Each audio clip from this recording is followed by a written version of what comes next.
everyone. I hope everyone's having a great Friday so far. Thanks for taking the time to sit in on this discussion. I'm really excited for the conversation today.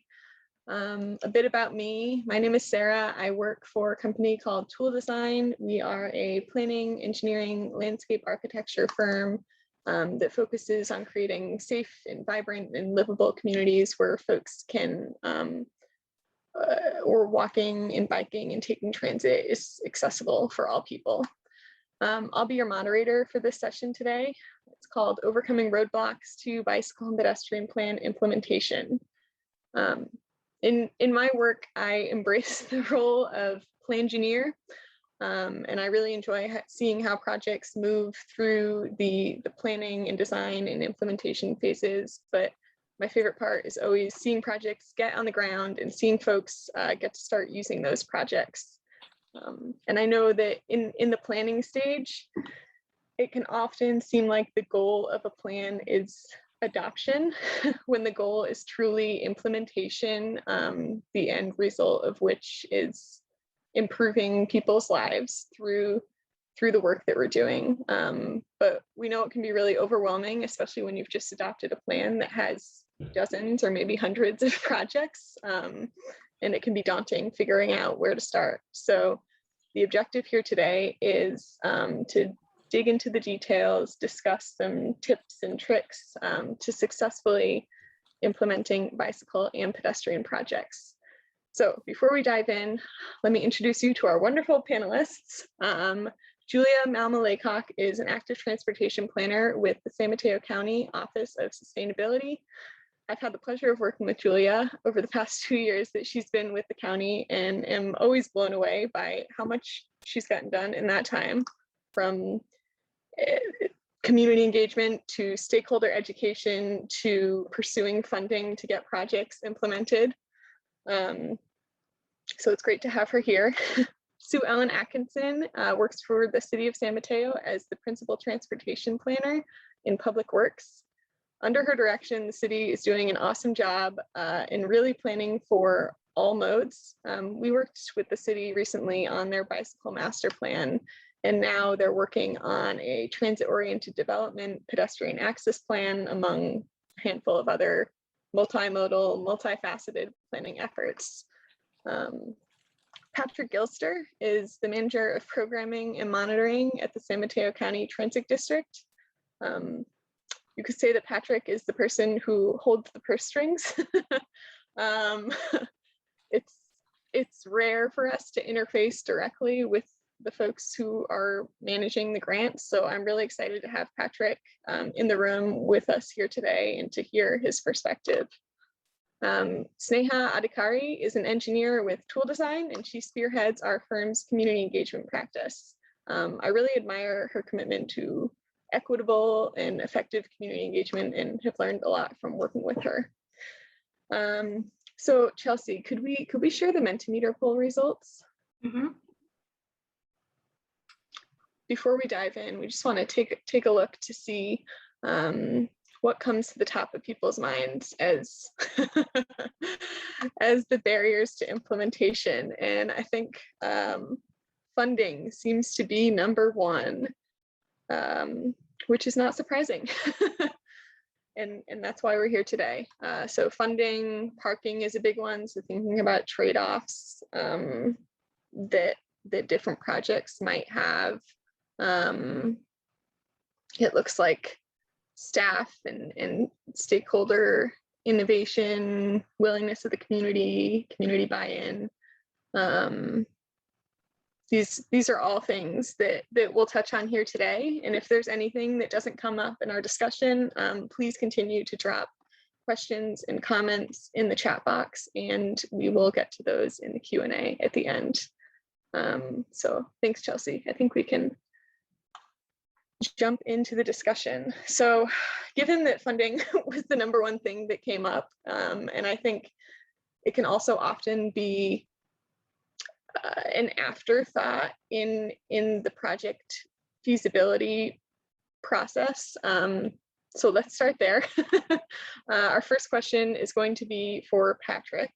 So given that funding is often such a daunting process. Where do you recommend the agencies start in internally preparing themselves to apply for funding?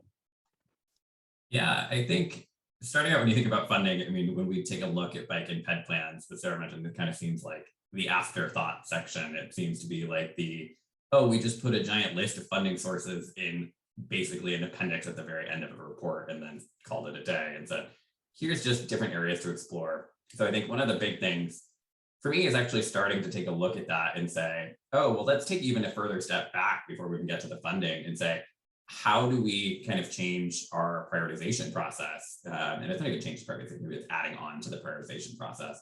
So many times, and I should mention too, before coming to San Mateo County Transportation Authority, I spent the last decade in consulting, writing bike and ped plans. So this is also a critique of my own work over the time. So one of the kind of good things is so many times when we did prioritization process, it was all really about what the community felt was important and which ones they wanted to get on the ground. And then we kind of went from there and did a long list of projects based on that criteria. And that's kind of where it ended. And I think what we need to be doing while we're even developing these plans is kind of taking that a step further and doing kind of more of what I like to kind of think more of a grant screening process of saying, okay, now that we know which projects have community support, maybe taking a look at things like what is the ATP criteria, the Active Transportation Program grant criteria through Caltrans, or even like potentially VTA's Measure B, or for us at the Transportation Authority, what does the Measure A and Measure W evaluation criteria look like? And maybe how does that differ in weighting compared to what the projects are, or what the weighting criteria was for the community-based prioritization process? And then say, okay, these are now the projects that are rising to the top. So maybe these are the ones that we can say, these will be great 2 or 3 grant projects that we know we might be able to score well for our local funding sources. I think the biggest missed opportunity I see is in the Bay Area. We so often focus on applying to the ATP program, which is a great program, but we unfortunately are not as successful overall as compared to some of the areas of the rest of the state, especially here on the peninsula, which is a really difficult thing when it comes to funding. And often I see jurisdictions that'll then stop there. But I think we've been trying to set up like our grant programs through SMCTA to actually somewhat mimic those. And so you can just take your responses from those questions and apply to our funding sources. So we see them as you should hopefully be applying to both and trying to streamline that process to help kind of figure out how you get the local funding, because you're only being compared to projects within your region. I mean, we still use a lot of the same criteria, but then it's not based off competing with either the whole Bay Area or the whole state, depending on if it's MTC's allocation or the state's allocation. So that's kind of where I see like the first process starting. And I think making sure you reach out to folks who are running the funding that can help kind of work through that and can comment on your sections and kind of give you an idea of this is how this could be beneficial in your actual plan. And so that kind of gets you thinking of like, oh, now we know these are the projects that we want to start working on grant applications before we were even done adopting the plan. I think even for funding agencies like us, even if your plan's not fully adopted, but you can show you did the community engagement process and you know this is super supported, that we're totally normally open to being able to support those projects in our grant process and have that count for you as like having an adopted plan that you're on a way to an adopted plan. So just make sure to reach out to folks like me and at VTA and around your state and around the state. Thanks, Patrick. I guess building on that, is there anything that you would recommend agencies do to approach the task of getting specific projects ready for funding? So beyond like the project evaluation process, when you're trying to prioritize those projects, like looking at specific projects, is there anything beneficial to do there? I think one of the things to consider is some projects are a lot harder to implement than others. And so taking a step back and saying, like, for instance, we're trying to work with Redwood City right now about how they address El Camino Real. And it's not going to be a quick project. So it's kind of saying, okay, this is how, let's start piecemeal. We did the planning study. And now let's say, how do we go work with Caltrans and get through their process? And that's going to take a while. And how do we get that funded? So working with agencies like us that have, as a self-help county, we get different opportunities to apply for other different funding sources as well. So we can apply to like Caltrans local partnership program in their competitive arena on behalf of local jurisdictions, or we also have local partnership programs, formulaic funds as a self-help county too. So we have other options to help you with things and help use our relationship with Caltrans, things like that to help further leverage that. We're here to help be kind of a technical resource at that level too. So don't be afraid to just go after, we're going to do the planning, then we're going to do PS&E, the plan specifications, estimates kind of forum, and then the environmental clearance, and then slowly work your way. And also build in kind of that, because these projects take so long, that like you can build in both a quick build option and a full long-term vision option into that same project. So that way you can keep that momentum going. I know that's kind of really helpful. I think the other thing I would think about is when you're using this prioritization process and grant screening is really kind of taking a look back at how much funding is available. Like from us, we can give out like $2 million, up to a max of $2 million per project. And so it's kind of saying, if you can apply up to 3 projects, maybe you're $2 to $4 million from us over the next few years. How much money do you spend on local streets and roads? Kind of trying to get a better sense of what like a real estimate might be about what your city might be able to do in terms of actually implementing projects and helping to scale back. Well, we have this giant implementation prioritized list and saying, of those, over the next 7 years or till we might think we update the bike plan or PED plan, how much money do we actually think we might have? And there's no crystal ball answer to that. It's going to be, it is a planning process, and funds may come up, may come and go, depending on a whole bunch of factors. But even just being able to scale that list down a little bit and say, okay, now that we have maybe, instead of a $200 million bike PED list, let's say we have 25 million to spend over the next 7 years in reality. What projects can we theoretically get funding for to get on the ground, and what projects can we use our own local funding for, and like create a consolidated network that connects things that way. So kind of taking it that next step further. I think that's helpful to see. I know for agencies like me too, like when we're doing grant reviews, that helps really tell the story of what you're doing. And if you can say, this is really part of even that further shorter term implementation network, that really helps drive that home and really kind of sells why those things are important. Yeah, I think that's really helpful to break things down into like more manageable bites instead of trying to approach everything at once. And your point about setting realistic goals for funding aligns with something that Adam had just dropped into the chat here. Just understanding the limitations of the funding sources that you're working with, and like setting realistic goals that way and using that to drive your process. Thanks, Patrick. So the next question is actually for both Julia and Sue Ellen, since you've both recently gone through the process of adopting bicycle or active transportation plans. Could you tell us how you identified which projects to pursue first, and share any initial challenges that you encountered as you were getting started? Julia, do you want to start? Yes, happy to. And thanks, Sarah, for pulling this panel together. I'm very glad to be part of this conversation. And I want to say that Sarah and the tool design team are definitely, they have joint responsibility for any of the successes that we've had sort of post-plan adoption. So in terms of identifying projects in the unincorporated San Mateo County Active Transportation Plan to pursue first, I'd say, as a starting point, and this is pretty typical of planning processes, we prioritize the plan projects with criteria including safety and equity and proximity to destinations like schools and other community destinations. And to Patrick's point, tried to align these with the major funding source criteria, meaning that we knew that the top ranked projects that came out of that process would likely be eligible and competitive for grant funding sources. And I want to highlight that through this process, we gave the criteria with the highest point value was equity, which has led us to starting on projects in lower income communities and communities of color in unincorporated San Mateo County.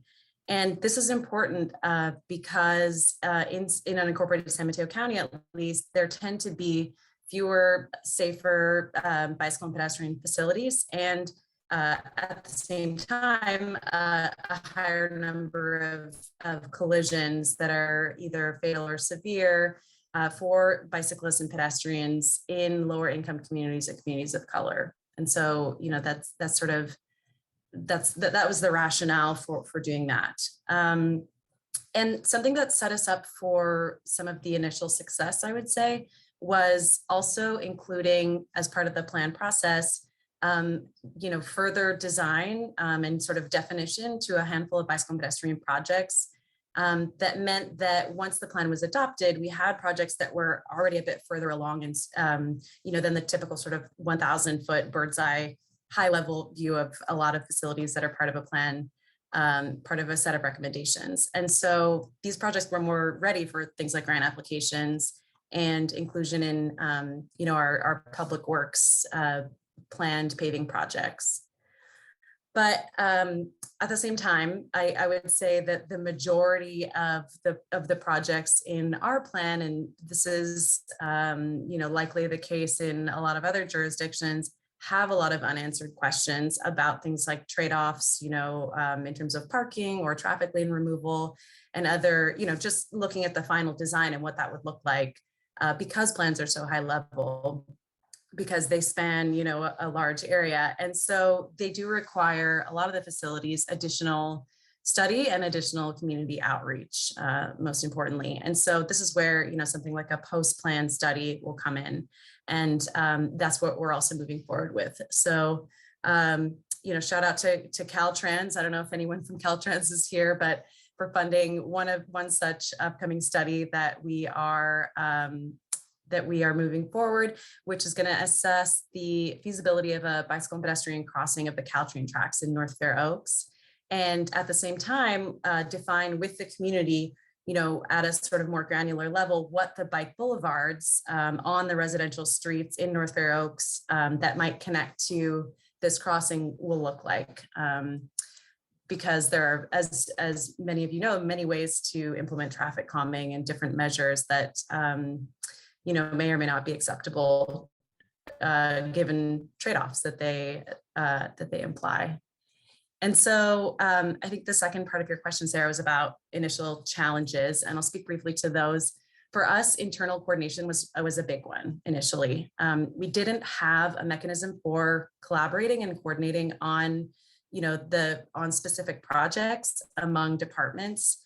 This sort of, despite the fact that we had a technical advisory committee throughout the plan process where, a whole host of departments were weighing in on different milestones throughout the plan process, we didn't really have, that mechanism for coordination. And we realized that we need this really quickly because, I work in the Office of Sustainability. We don't have, any authority over implementation.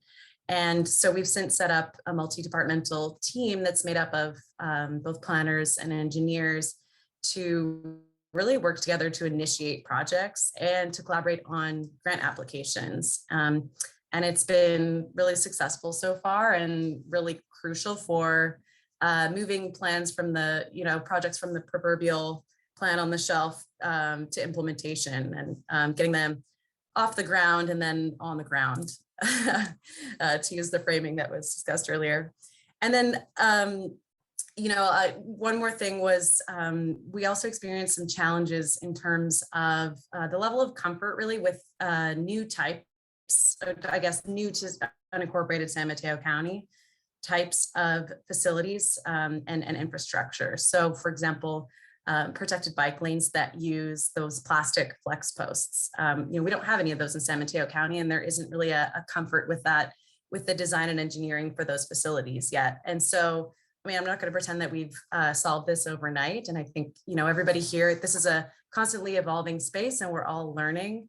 But one way that we're working on this in the county is through practitioner training and education. And so, I'll just point out that the Active Transportation Resource Center and the Federal Highway Administration actually provide customized trainings to jurisdictions throughout California on bicycle and pedestrian design, and we're in the process of scheduling those. So I think that's a really fantastic resource that other agencies can also make use of. Funding, of course, I didn't mention that, but I'll just end with that. That's it goes without saying. That's a challenge because we rely solely on grant funding at the moment. We don't have a dedicated funding source for active transportation. So I'll pause there. And hi, good morning. Thanks for having me, and thanks to Sarah for facilitating this discussion. So as mentioned, City of San Mateo recently-ish adopted our bicycle master plan in April of 2020. So at this point, we're knee deep in implementation and trying to find funding for the awesome projects that are included in our bike plan. I think something that came out of the bike plan development and adoption process was really great conversations with our commission and council, and involvement from the community members, and bringing to light that bike safety and the ability to have connected facilities throughout the city is something that's important to our residents. And that resulted in some really great conversations at the commission and council level, resulted in a solid bike master plan that's been adopted, and also resulted in our council identifying bike and pedestrian safety as a key priority for their work plan in this fiscal year, which directly feeds into how city departments are allocating budgeting. And as Patrick mentioned, the funding is really a key component of implementation on the bike and pedestrian plans. Very similarly to Julia and the county's plan, we had a prioritization criteria matrix set up. Ours actually relied heavily on connectivity because we had existing bikeway facilities that were not connected and quite disjointed. So our heaviest point on weighing projects was how did they connect to each other? How did they connect to key destinations to make the opportunity of biking comfortably and safely to key destinations, schools, parks, recreation, shopping, work, make that a reality in our city, followed very closely by comfort and equity. So coming out of that with our prioritized project list was something that was new for the city, something that hadn't been in our prior bicycle master plan. And that's really helped us hone in on what our priority in terms of implementation is. We also, with tool design, assisted us in creating this bike master plan and had experience in creating a rapid implementation network. So a standalone network of facilities that can be implemented through quick build design and materials installation, and get a backbone network essentially quickly on the ground. So we had both of those tools in our pocket as we moved from adoption into implementation. And we used those, we relied on those heavily. As Patrick mentioned, ATP funding is really attractive. And so we did go out for the ATP quick build category, which was new this year, with our rapid implementation network. Unfortunately, we weren't funded for that. And so we turned and tried to identify other funding sources or other projects that may be competitive. So in using that prioritization, we were able to identify our top priority projects for funding. And we were also able to strategize on how to effectively apply for funding. So for example, for ATP funding, we were actually surprisingly successful with ATP infrastructure funding for this year. Exactly, Patrick. For our Delaware Street Safe Routes Corridor. And that wasn't necessarily one of our highest priority projects. So if we had strictly aligned with our prioritization, we may have missed out on that opportunity, but we were able to strategize by looking at what combination of projects benefited both our network in terms of connectivity, and also provided key access to 2 of our public schools that are not currently served by safe and comfortable bike facilities. And so we were able to use all of the tools that we had at hand, all of the information that had gone into our bike master plan, to put together a successful application for that project. And then at the same time, looking at our prioritization criteria and when funding was available for projects that would benefit one of our communities of concern, we were able to identify 2 top priority projects that link together with some recently completed projects in order to create a connected bikeway by utilizing that selection criteria. So, you know, in developing our rapid implementation network, we really did expect that that was what was going to be able to be completed first. And the factor of funding really does play such a huge role in what you're able to implement.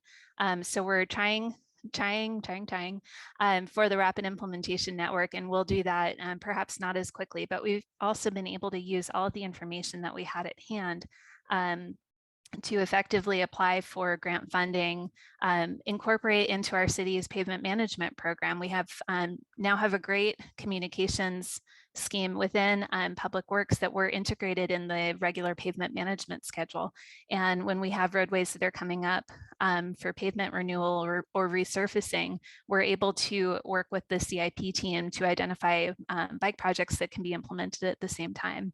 But we're also able to be nimble in terms of other funding that's available and point to our prioritization criteria and all of the data that we collected as part of the Bike Master Plan to be successful in obtaining that funding. Thanks, Sue Ellen and Julia. It sounds like a big takeaway is like being flexible in your approach. Like Sue Ellen, you had your rapid implementation network, but you were able to pivot your approach and find another way to start getting projects on the ground. And then just like leaning on other stakeholders internally, as you're doing in your internal working group, Julia. And I think it sounds like that's made it a lot easier to coordinate with other internal efforts like repaving, as you said, Sue Ellen. So just being aware of like all the resources that you have available to you. Well, thank you both. So one of the biggest issues I think we come across after bicycle and pedestrian plans are complete is that folks can sometimes think that that's where the engagement ends, which is not true. So Sneha, I'm wondering, can you share your thoughts on how to keep community members engaged through the entire life of a project? And maybe talk about the value of engaging community members at the design stage specifically. Thanks, Sarah, and thanks to everyone for being here, being part of this conversation. So I wanted to kind of start out with talking a little bit of context, right? We've come from the model of expect people to show up to public meetings and kind of broken that and done a lot of new things. Now, a lot of communities and agencies do community walks. We go out to the community, get surveys, etc. However, even that model in itself isn't as equitable, since the expectation is that people have the time and resources to participate and give us that feedback. What we need to be doing, and which is starting in a lot of places, is actually budgeting and thinking of providing resources such that communities are able to participate, whether that is, for example, working with and compensating community-based organizations for participation, providing meals and providing childcare, and even beyond that, the step further is realizing that there's a model that exists in which we recognize that there are certain community leaders, community members, community-based organizations that have a much richer relationship with the community, and kind of partnering with them so that they can carry out that process of engagement, and then we compensate them for that. And that leads to a deeper partnership that is more sustainable, ensures that we build some trust and have community buy-in when we're in any phase of the project, right? To your question about, how do we kind of carry this momentum of engagement in project phase and implementation phase, a big note is that those engagement efforts look different. So for example, I am an engineer. I'm working on this bike corridor project that was actually a part of a bigger bike plan. It's like a separated bike lane facility. And I wasn't involved in the planning side of things, but during that plan phase, you're getting a lot of high level network related engagement, right? You're trying to ask people and getting feedback on where they want to go. Where do they feel are the missing gaps? Where in that city are neighborhoods that don't have bike networks so that we can connect them such that there is equity geographically. So you're getting sort of that high level data to be able to say, these are the gaps and we feel like these networks and these lines on this map is gonna help kind of address that. When you're moving to implementation phase, the real requirement is to do specific targeted engagement. You're talking about people who live on the street, who have businesses fronting the streets, right? And they all have different concerns and priorities. And the only way to actually understand that and ensure that it gets implemented with community buy-in is to kind of reach out and then go and meet people where they are. So how we did that was, for this project, we went to the businesses, literally knocked on their doors, had them fill out a survey to understand their operations, like how often are they doing loading? How are their parking needs like, right? Because parking was one of the things that came up in the Mentimeter. And also we went to neighborhood groups and some bike advocacy groups and attended their ongoing meetings. We didn't say, come to this meeting. We went to one of their meetings so that there's literally going to where people are and informing them and trying to get feedback that way, right? And that was really, really helpful because we did that. And then we also later on, when we were doing the actual design and concept level phase, we showed how we incorporated their feedback. And we also collected data to show that some of their concerns maybe wasn't as like big as they thought. We did a parking study that showed the utilization, that showed that maybe this space in front of you could go away somewhere else, such that we can prioritize the main goal of this project, which is like bike safety. So I think overall, just ensuring that engagement isn't transactional, and also showing that the feedback that we get from community members isn't just something that we check off a box and it gets shelved. We are iterating on it and it is being taken in, is a big part. And finally, I think Patrick can mention this before, but a lot of funding sources and the grants that exist right now have a more comprehensive public and community engagement plan built into it. You can't just have like 2 meetings and call it a day. You have to make sure that it's doing more to make sure that those communities have ownership and some kind of feedback loop that exists within that. Yeah, I think that's kind of what I wanted to share. So much good information there. Yeah, I think you hit on so many key points, like making sure that the engagement isn't transactional, reaching community members where they are instead of asking them to come to you, and just thinking about the value of those more detailed conversations at the design stage. Because I mean, Julia was saying earlier, how many projects have different trade-offs, whether that's like they're politically contentious or it's a parking issue or it's like any number of issues, and you can recognize those trade-offs at the planning stage, but you might not be able to dig into them in detail. So doing that at the design stage is like a great opportunity to have those more nuanced conversations, recognizing that you can't solve all your problems in one plan. Okay. Actually, Sue Ellen, an additional question for you on that. As the city's been working on implementing your recent bike plan, I know that engagement has been a key part of the process. So is there anything that you'd add to what Sneha said? Yeah, I think that Sneha brought up amazing points. Something that we found was we had done a strong community engagement process for development of our bike master plan. But that plan was adopted over a year ago at this point. So community engagement was 18 months to 2 years ago. And it was really a high level, big picture conversation. We had great interaction with the community throughout the process and throughout developing our proposed bike network.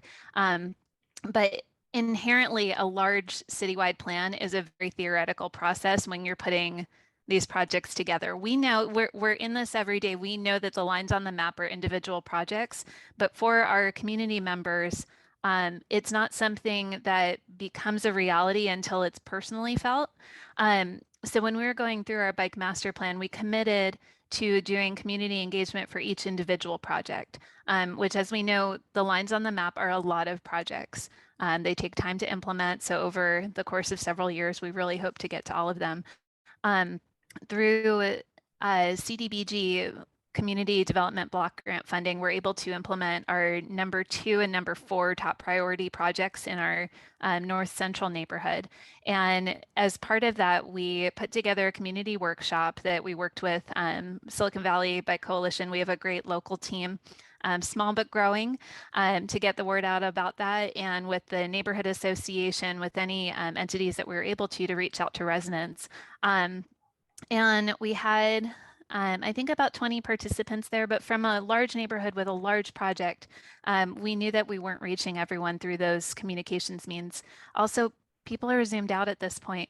You know, it's hard to provide, like in a community meeting setting, you might provide childcare or dinner. We can't really functionally provide that for a Zoom workshop. So we had to regroup and figure out how to meet people where they were. And what we came up with for that was, for these projects, there is a large community change associated with it for the removal of parking to make room for on-street bike lanes. And so we've installed signage on lampposts and sign poles throughout the neighborhood where the parking is going to be removed, with information about the project, a QR code that links directly to the project webpage. And we have the community meeting video on there. We have maps and information on that webpage. And we found that that was really helpful in reaching the community members who weren't aware of the project, so that they were knowledgeable about it before the project began, and they were able to share their feedback on it. So we have committed to doing community engagement for the implementation of each project. And I think that that's really important, because not everyone's included or able to be involved in a high level plan. But when it's part of the network that's being implemented near you, one may tend to take more notice of that. So that's been a really important aspect of our bike implementation right now. Great, thanks, Sue Ellen. Before we jump into Q&A, I just want to end with a lightning round. So this one's for everyone. In a few sentences, I was going to say words, but in a few sentences, what do you see as the biggest missed opportunity during the bicycle and pedestrian planning stage that jurisdictions could be doing to better set themselves up for successful implementation? Patrick, you want to start? Sure. I think one thing, at least for San Mateo County jurisdictions, is being able to understand what your technical assistance resources are. I know Julia mentioned like the Active Transportation Resource Center, but there's also like Measure A and Measure W that we manage, like has the ability to provide staff consultant time to help with grant applications, even for preferably for outside grant funding sources. If you're applying to ATP, we don't want it to be, it's a staff availability issue why you didn't apply. Like those are the kind of things you can come to us for. There's even, as Julia mentioned with those trainings, SMCTA is actually in the process of working with Alta to get some of those going in our county too. So we'll be promoting those kind of later this year too. So both kind of the bigger picture, get your elected officials on board with complete streets and what those things are. And then we're going to do some technical trainings with our jurisdiction staff as well. So just understanding where those technical assistance resources are always great. Julia?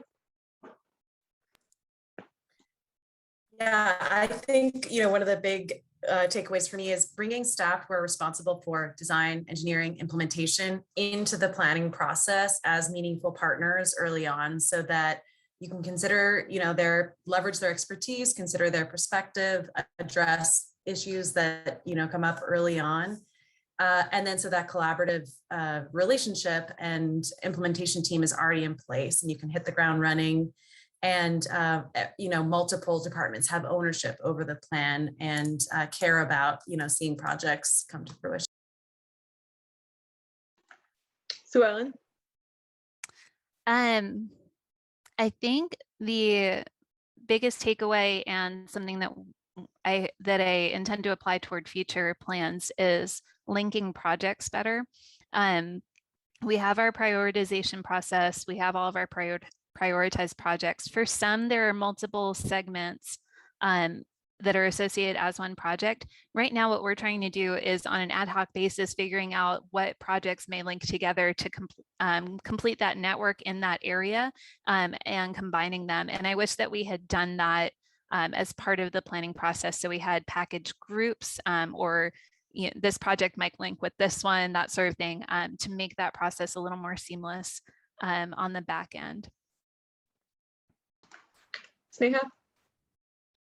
My takeaway is it might seem obvious, but sometimes it doesn't, it's recognizing early that a lot of these kind of bike ped plans that we're coming up with isn't just about carving up space for bikes. It's really about deep, understanding that community members have different priorities, including access to jobs, housing, and it's a lot more holistic, right? So in transportation network that we're working on in these bike and ped plans is really a way to meet those gaps that people have. It's not something that every community member off the street is thinking about. So having that perspective that it's intended to be a holistic thing is, I think, something that we have to come to terms with as we're diving into some of these details. All incredible takeaways. So I think we're going to transition to Q&A now. And as we do that, I'm going to drop some links in the chat box just of the plans that Julia and Sue Ellen were talking about and resources that we've mentioned. So it's not extensive, but just for reference. So looking at the questions that have been coming in, there's a question from Jenny Bard. What is the easiest way to help a jurisdiction update their bike and ped plans to reflect latest bicycle roadway designs or guidelines without having to go through the normal expensive process? I think Julia touched on this in her response regarding internal stakeholder education. Would you want to talk about that at all, Julia, or any other thoughts you have in response to that question? Yeah, so if I understand correctly, the question is how to update the plan without going through an onerous process. Is that, with new facilities and so on?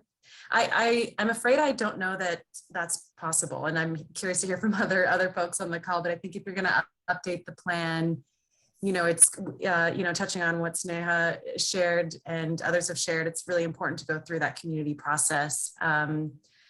However, perhaps it's possible to just amend a plan's design toolkit with new facility types and so on. And I think that you can still move forward with the latest and greatest design types without updating your plan necessarily through that kind of corridor level planning study that Sue Ellen has been, that her team has been doing, and that all jurisdictions do. Yes, thank you. I really appreciate that. So yes, we're looking at not so much, reprioritizing projects, because that would have to be definitely a community input, but looking at just having the plans reflect the newest design guidelines, even just the new class 4 and protected bike lanes and all of that that's missing right now. So if there is a way to suggest that jurisdictions look at what they can do to update design guidelines even internally, if that's a possibility, that would be helpful to know. Thank you. Sarah, if I could step in for a moment, I think that updating design guidelines or standards could be done in order to incorporate the newer types of bike facilities, and that could be done without doing an overhaul of the bike plan.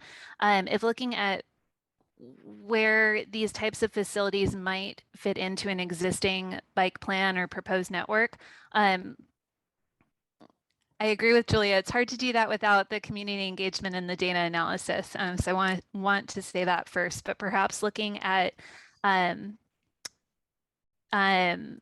roadways and speeds and volumes to determine where the more protected bike facilities may be of benefit in the community might be a place to start. You know, looking at roadways that have been designated for a class 2, for example, which ones might need the additional protection of a class 4. That might be kind of a segue into getting there, but I really agree that the community engagement and data analysis is so critical to doing an update. I can add a little bit from the funding perspective too for this, interestingly. I think there's different ways to even fund just that. I think Sarah, you mentioned it, like when you do a corridor study, you can go, and I think Adam in the chat mentioned how you can use the sustainable communities grants, things like that, to actually do those corridor studies. And in that study, adopt those standards and say, we have this amount of space. We took this a step further than it wasn't available at the bike plan level. Here's how we do that on a corridor by corridor basis, or if you have multiple corridors you want to do trade-offs for, to do it that way. Or there's even in San Mateo County for our jurisdictions, we have a planning and promotions category. So that category could just be used to update maybe it's a new appendix that's the amendment to your bike or ped plan that just does the design guidelines or something. So just trying to figure a way to piece those together. Great. Our next question is from Adam. It is, how do we collectively work together to reframe plan implementation from project-based implementation to a process that focuses more on implementing complete networks? Julia or Sue Ellen, would you like to take that one? I'm not sure that I have a great answer yet. You know, we've talked about the need for funding. There's also the need for pre-planning and design for each project. You know, even with implementing quick build projects, it still requires engineering design. And that takes time because our engineers are putting their license on it, and that's important. So we need to make sure that it's technically sound, even if using quick build materials. So while the construction and installation can be faster in a quick build scenario, we still have to do that background pre-planning and design work in order to ensure that the facility that's going on the ground is safe.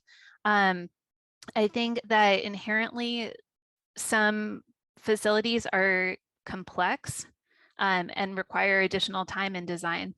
There's also the consideration of, in local jurisdictions, limited staff and extremely large workloads. So staff may not be working on one bike facility for that solid 1 to 2 years, but they may be stretched across numerous projects.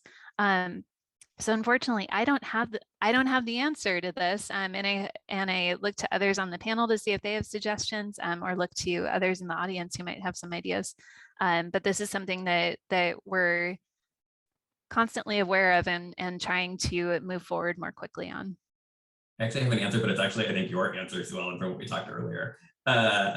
Don't be afraid to package projects. A project is not necessarily just have to be a corridor. So if you can identify 3 or 4 projects that maybe build out a network, we're not limited like at the SMCTA to say a project has to be X. You measured about your impact of multiple corridors. If you want to do the planning and design of multiple corridors at one time, don't be afraid to do that. And you can kind of help move 5 corridors along.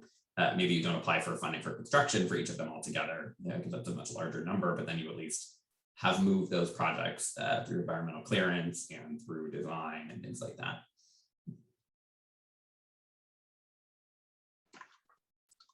Great.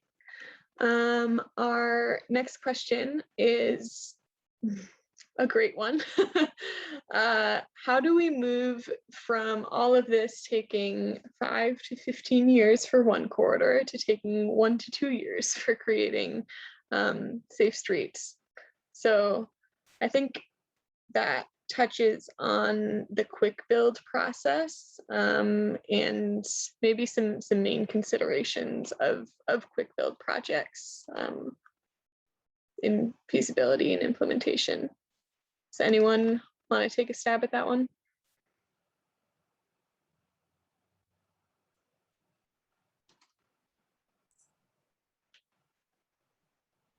Patrick? Trying to think, I guess my main thought on it is really that sometimes the design process takes the same amount of time for quick build versus full implementation. But when it's just a signing striping project, that is a little bit quicker than how you can move through permitting, and when you're not moving curbs and things, that's more helpful than just being careful with materials you choose and how much it costs, and making sure you have the political will on board to do that. I know when I was in consulting, when I worked in certain jurisdictions, Sarah, you've worked on this project with me, you'll know what I'm talking about. There's sometimes pushback of what things look like. So being careful of that, like it needs to fit in the context of your community, and some neighborhoods don't like some of the quick build design looks. So making sure if you can incorporate community art or like a design theme with some of those aspects, getting that involved gets people excited about that kind of stuff. It helps at least get the public support, and don't be afraid to go to your city councils and ask for these things. I think it doesn't take that many people to help move things along, so just don't forget that. I can add that sometimes we've done some like demonstration type projects in which you use kind of quick build materials to do a smaller portion of the corridor to kind of educate people on how this type of bike facility should operate, and that really helps people realize the potential of what could be through the whole corridor, and that level of community buy-in can kind of help speed the process along. Yeah. Awesome. Well, unfortunately, I think we are at time there. So yeah, thank you for a great discussion, for great questions and insight from our speakers. Before we head back to the main room, just want to give a quick plug for SVBC. Thank them for hosting this summit, and just note that as we've heard, they are the only organization working for better bike infrastructure in both San Mateo and Santa Clara counties, and encourage everyone here to become a member. I'll drop those links in the chat one more time, just in case anyone wants them. And yeah, thank you all. Enjoy your weekends.